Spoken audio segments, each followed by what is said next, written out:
యెహోషువ 6వ అధ్యాయం.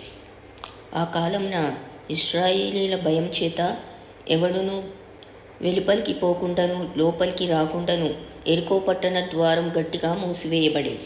అప్పుడు యెహోవా యెహోషువతో ఇట్లనెను, చూడుము, నేను యెరికోను దాని రాజును పరాక్రమము గల శూరులను నీ చేతికి అప్పగించుచున్నాను.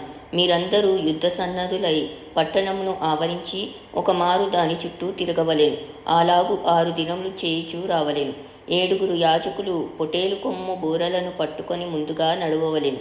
7వ దినమున మీరు 7 మార్లు పట్టణం చుట్టూ తిరుగుచుండగా ఆ యాజకులు బూరలు నూదవలెను.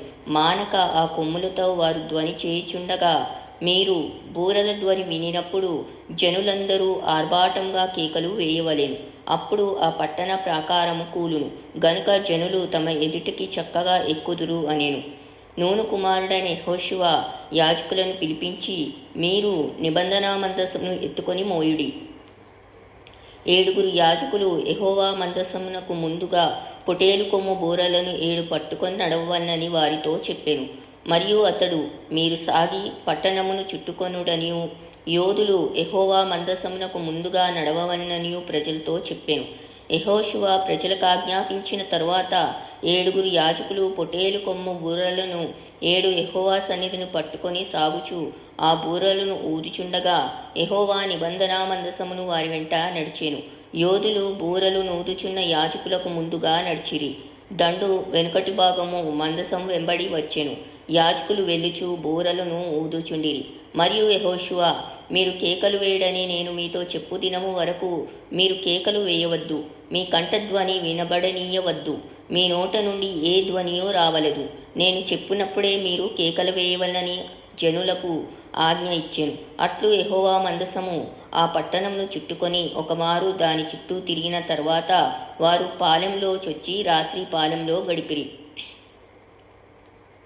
ఉదయమున యెహోషువ లేవగా యాజకులు యెహోవా మందసమును ఎత్తుకొని మోసిరి.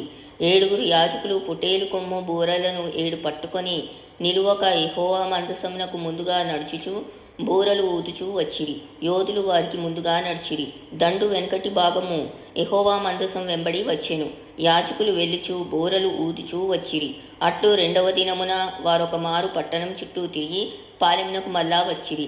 6 దినములు వారు అలాగు చేయుచూ వచ్చిరి. 7వ దినమున వారు ఉదయమున చీకటితోనే లేచి 7 మార్లు ఆ ప్రకారముగానే పట్టణం చుట్టూ తిరిగిరి. ఆ దినమున మాత్రమే వారు 7 మార్లు పట్టణం చుట్టూ తిరిగిరి. 7వ మారు యాజకులు బూరలు ఊదగా యెహోషువ జనులకు ఈలాగు ఆజ్ఞ ఇచ్చెను, కేకలు వేయుడి. యెహోవా ఈ పట్టణమును మీకు అప్పగించుచున్నాడు. ఈ పట్టణమును దీనిలోనున్నది యావత్తును యెహోవా వలన శపింపబడెను. రాహాబు అను వేశ్య మనం పంపిన దూతలను దాచిపెట్టెను గనక ఆమెయు ఆ ఇంటనున్న వారందరూ మాత్రమే బ్రతుకుదురు. శపింపబడిన దానిలో కొంచెమైనను మీరు తీసుకొనిన ఎడల మీరు శాపగ్రస్తులై ఇశ్రాయేలీల పాలెమునకు శాపం తెప్పించి దానికి బాధ కలుగచేయుదురు గనుక శపింపబడిన దానిని మీరు ముట్టకూడదు. వెండియు బంగారమును ఇత్తడి పాత్రలను ఇనుప పాత్రలను యెహోవాకు ప్రతిష్ఠితములగును. వాటిని యెహోవా ధనాగారంలో నుంచవలెను. యాజకులు బూరలు ఊదగా ప్రజలు కేకలు వేసిరి. ఆ బూరల ధ్వని వినినప్పుడు ప్రజలు ఆర్భాటంగా కేకలు వేయగా ప్రాకారము కూలెను. ప్రజలందరూ తమ ఎదుటికి చక్కగా పట్టణ ప్రాకారం ఎక్కి పట్టణమును పట్టుకొనిరి. వారు పురుషులనేమి స్త్రీలనేమి చిన్న పెద్దలనందరినీ, ఎద్దులను గొర్రెలను గాడిదలను ఆ పట్టణంలోని సమస్తమును కత్తివాత సంహరించిరి. అయితే యెహోషువ ఆ వేశ్య ఇంటికి వెళ్ళి, మీరు ఆమెతో ప్రమాణము చేసినట్లు ఆమెను ఆమెకు కలిగిన వారందరినీ అక్కడి నుండి తోడుకొని రండని దేశమును వేగు చూచిన 2 మనుషులతో చెప్పగా, వేగుల వారైన ఆ మనుషులు పోయి రాహాబును ఆమె తండ్రిని ఆమె తల్లిని ఆమె సహోదరులను ఆమెకు కలిగిన వారిని అందరినీ వెలుపలికి తోడుకొని వచ్చిరి. ఆమె ఇంటి వారందరినీ వారు వెలుపలికి తోడుకొని ఇశ్రాయేలీల పాలెం వెలుపట వారిని నివసింపచేసిరి.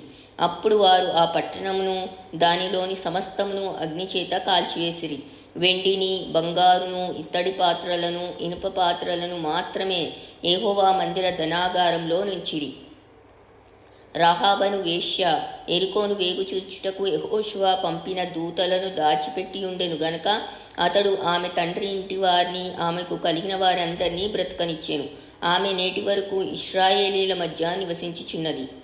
ఆ కాలమున యెహోషువ జనుల చేత శపథము చేయించి వారికి ఇలాగు ఆజ్ఞాపించెను. ఎవడు యెరికో పట్టణమును కట్టించ పూనుకొనునో వాడు యెహోవా దృష్టికి శాపగ్రస్తుడగును. వాడు దాని పునాది వేయగా వాని జ్యేష్ఠ కుమారుడు చచ్చును. దాని తలుపులను నిలువనెత్తగా వాని కనిష్ఠ కుమారుడు చచ్చును. యెహోవా యెహోషువకు తోడయుండెను గనుక అతని కీర్తి దేశమందంతటను వ్యాపించెను.